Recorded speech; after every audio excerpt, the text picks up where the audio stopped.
Hey, hope you're doing well. Andy here with another car review, and in this video I'm reviewing the BMW M3CS. So listen up, the CS represented the best, highest performing M3 for the F80 generation. It was a lightweight package that added more horsepower and torque to a regular M3 and was also limited, being produced for just one model year, equating to roughly 1,200 units worldwide.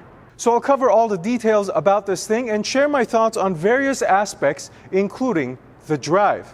So let's get started with this review of the BMW M3CS.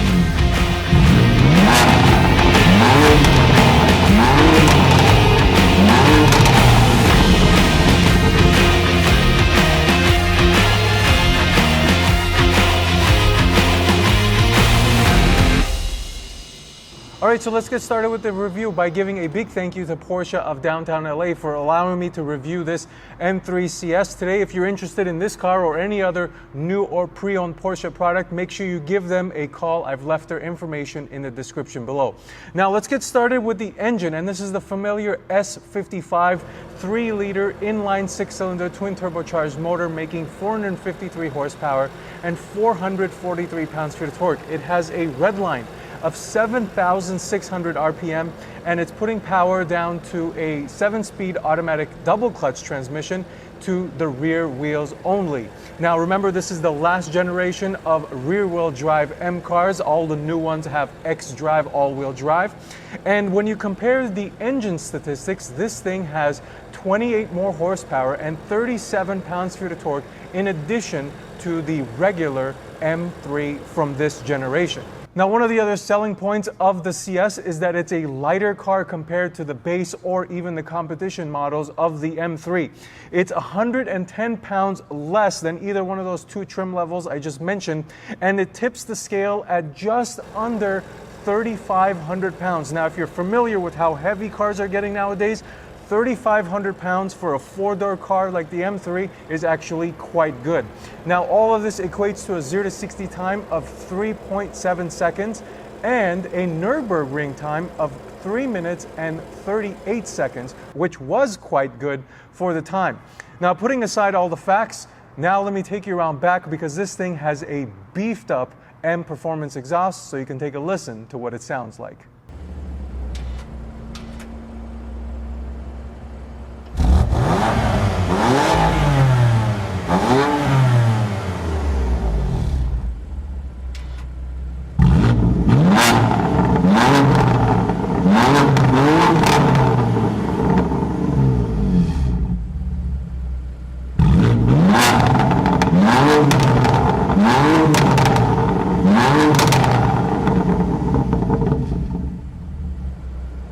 So there you got a chance to hear the exhaust. Let me know what you think of it in the comments below. But I remember driving the F83 convertible M4 from the same generation and feeling slightly underwhelmed of the exhaust note, but this CS version totally changes that. This sounds really, really good and drastically louder and better than the stock exhaust from the M4 or the M4 competition.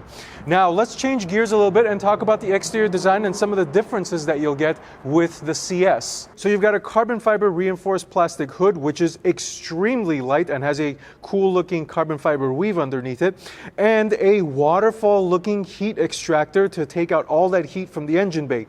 Staying in front, the carbon fiber front splitter, which helps with aerodynamics, but is very expensive. I looked it up as an OEM part and it costs like $2,600. So it's quite the piece of equipment on the CS. You might want to be careful with it. Then it's got a carbon fiber roof, which saves 13 pounds by itself, and a carbon fiber spoiler and diffuser from the M4 GTS. But is it visually different than the base M3? Not by much, not drastic. Am I saying it looks bad and it's not worth it? No, absolutely not. I think this looks fantastic, and I'm a big fan of the F80 generation of the M3. But the nice thing about it is that there's definitely some function behind these extra form changes that the M3CS has. All of the lightweight enhancements like the roof and the carbon fiber and all that reduces the weight and enhances the performance of the CS compared to the base M3, and that's what this thing is all about. Now, one other compliment on this specific example, it's painted in the individual lime rock gray metallic, which looks absolutely stunning. It suits the nature and the overall look of this M3CS so well. And finally, to wrap up the exterior, I think the F80 generation has aged very, very gracefully, and it looks good even today with the newer generation of the M3 out. So overall thoughts, I think this thing still looks absolutely fantastic. All right, so before I continue with some of the mechanical, wheel, tire, brake, and suspension talk, I want to cover a practical topic because many people buy the M3 for day-to-day usage. This covers all M cars, the M3, the M4, the M5, and even the M8 now. So let's talk about the trunk space really quickly. So there are multiple ways of opening the trunk. There's a button on the interior, there's a button on the key, there's also comfort access right here on top of the license plate. And when you open this thing, you are greeted with 12 cubic feet of space, which is just like a regular 3 Series, and that's the beauty of the M3. It takes the regular 3 Series, all the benefits that come with that, the practical benefits, and puts all of this extra performance in the regular 3 Series. Now, if this wasn't enough space for you, the M3 also has the ability to fold down its rear seats, giving you an even larger amount of space to put your stuff, so you can even go to like Home Depot and store some really long, wide things in the back of your M3 if you chose to do so. So that's basically the trunk. The one thing I wish it had is a soft opening and closing feature, essentially an electronic trunk. The new one has that, but this prior generation doesn't. But the nice thing about it, it does have a grab handle, so I can close it without touching this beautiful paint and getting my fingerprints on it. So now let's go around to the side. I'll talk to you about those mechanical updates the CS gets to the wheels, tires, brakes, and suspension. All right, so let's switch gears back to talking about some of the mechanical changes as far as the wheels, tires, brakes, and suspension. Starting off with the suspension. So BMW is recalibrating the adaptive M suspension for the CS, specifically tuned for this car. Now it also has the M active differential to help put the power down equally to the rear wheels. Now, in addition to that, this thing does have unique wheels. They're lightweight forged. They're 19 by 9 up front and 20 by 10 in the rear. And by lightweight, I mean really light. These are 19 pounds up front, 22 pounds in the rear, that help contribute to that 110-pound weight loss that the CS is put on. The tires, these are Michelin Pilot Sport tires.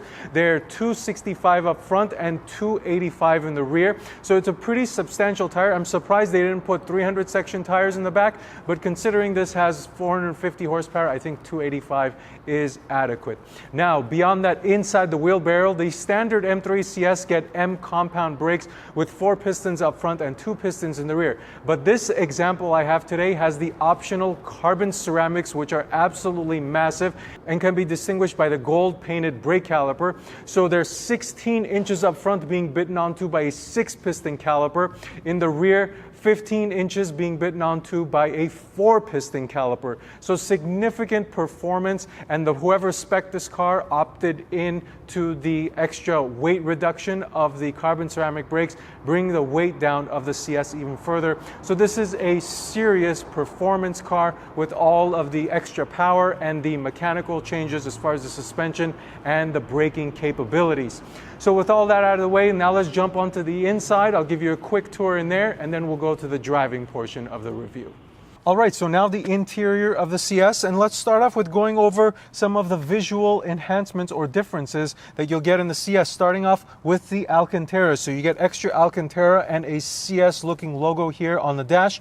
Alcantara steering wheel, covered all in Alcantara. It's not really my favorite thing when high touch points have all Alcantara on them, and this thing is starting to show a bunch of wear. But overall, it's a really nice looking wheel. It's got the center stripe here to identify where center is, and it's a really girthy wheel, very thick. So if you're a person who likes to have a thick wheel in your hand, you're really gonna like this steering wheel.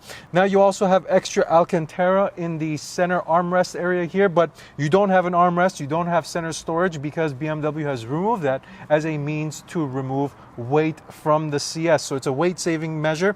Speaking of weight saving, I mentioned this car has a carbon fiber roof, which lowers the center of gravity and also obviously weight as well. But that loses the ability to get a sunroof or a moonroof. So you don't have that in the M3. So those are some of the visual differences that I can immediately tell in the CS trim. Now let me switch gears and talk about the feel. So as I'm sitting in this seat, this is one of the better seats I've sat in as far as being able to kind of switch its character. So when the bolsters are deflated, I sit in here very comfortably. The cushioning is very good. The leather feels very soft. And then when you decide to expand the bolsters, it's a very aggressive seat. It has the ability to hold you in really nice and snug. The shoulders, the thigh support actually works very, very nicely. Now, the overall size of it, I know a lot of people like the M3 because of its practicality. It's a sedan. You can fit people back there or in the back seats, not back there. Maybe people thinking in the trunk, but don't go there. So yeah, the size of the M3, I think this is a perfect size for a sedan. It still feels sporty because it's snug. This generation of the M3 was still a little smaller, obviously, as the generations are going. They're getting bigger and bigger, but this is a really nice size. I sat in the back seat behind myself. I had plenty of leg room. Shoulder room is good for 2 people. 3 people might be a squeeze for 3 individuals my size. I'm 5'10". Now, one interesting thing back there is no armrest, and I'm not sure if they removed that as a part of a weight savings feature, just like the center compartment, but something to point out.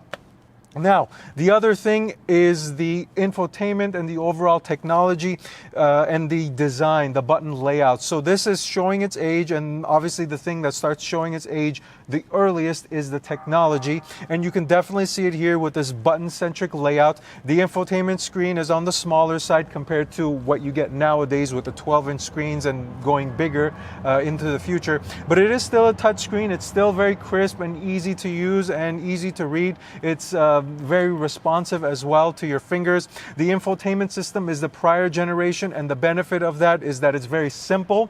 If you're a person who likes simple infotainment screens and you're kind of annoyed by the depth and the complexity of newer infotainment, you're really going to like this. Very simple, easy to use. You can use the trackpad if you don't want to use your finger.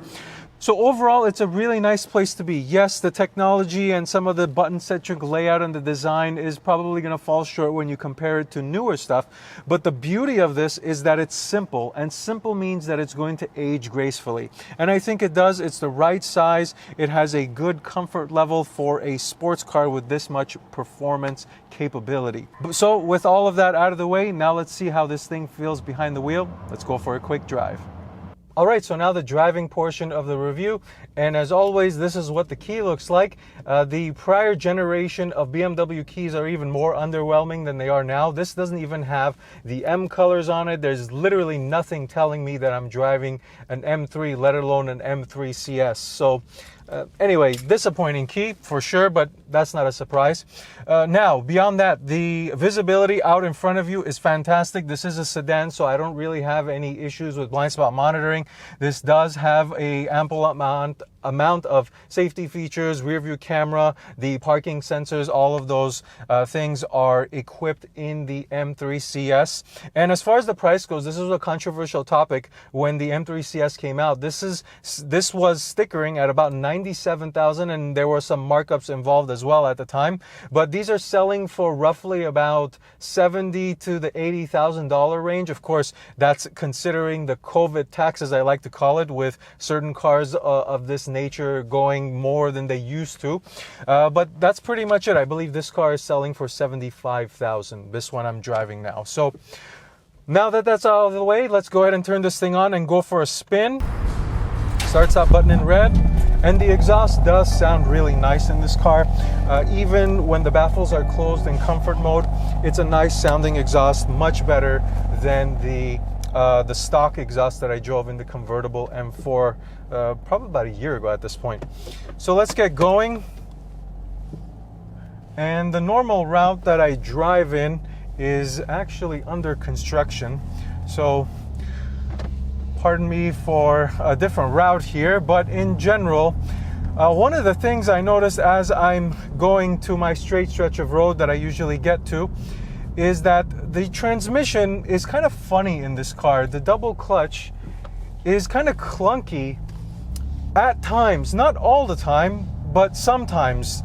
When you're driving around at slow speeds, it's not the quickest to react, and sometimes when you're switching between forward, neutral, drive, and back in the other direction, it doesn't change the gear immediately like most modern double clutch transmissions do. So it takes a second, and I didn't find it to be an issue because I'm used to that, but some people might find it annoying. It's definitely apparent if you're comparing it to like a Porsche PDK. This is much slower to kind of get itself moving and get in and out of gear and those things. One other thing is, sometimes when you're really going off the line, it starts to hesitate. I don't know if it's having some clutch slip or if it's this specific example that I'm driving, but there is some weirdness, I guess, for the lack of a better term. It doesn't immediately grab and go. So now I'm waiting for a green light. I'm actually getting a little impatient here, so let's just move away from this light. And while we're waiting for traffic to pass, let's go ahead and put it in Sport Plus and the shocks in Sport Plus. And I'm going to leave the steering in Comfort, and I'll explain to you why here in a second. Actually, what I'm going to do, let's go this way, and then we'll make a U-turn and then go back in the other direction so we can get some straight pulls. But one of the things that you'll notice immediately when you put the engine in Sport Plus mode is the baffles open up and the exhaust really wakes up. It's a very aggressive sounding exhaust, very loud in your face. Let me put the transmission in the fastest mode and go around here one more time. Oh, traffic. All right. So now, down to first gear. Let's see what this thing's got. Oh, the tail does get happy.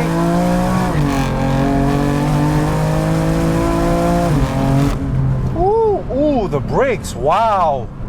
The brake bite right at the top of the pedal is fantastic. But one of the things about the delivery of power is it's very turbo-y in that it's not very linear. It really punches you in the gut at around 4,000 or 4,500 RPM, and you really start to get that shove. Specifically in the Sport Plus mode, because in the Sport Plus mode, when you sharpen the throttle, it's okay when you are in the lower RPM range, so you do get a little bit more feedback.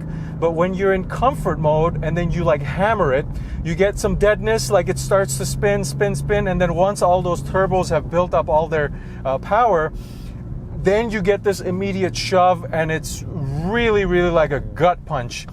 So let's go into first now. Let's get another quick pull.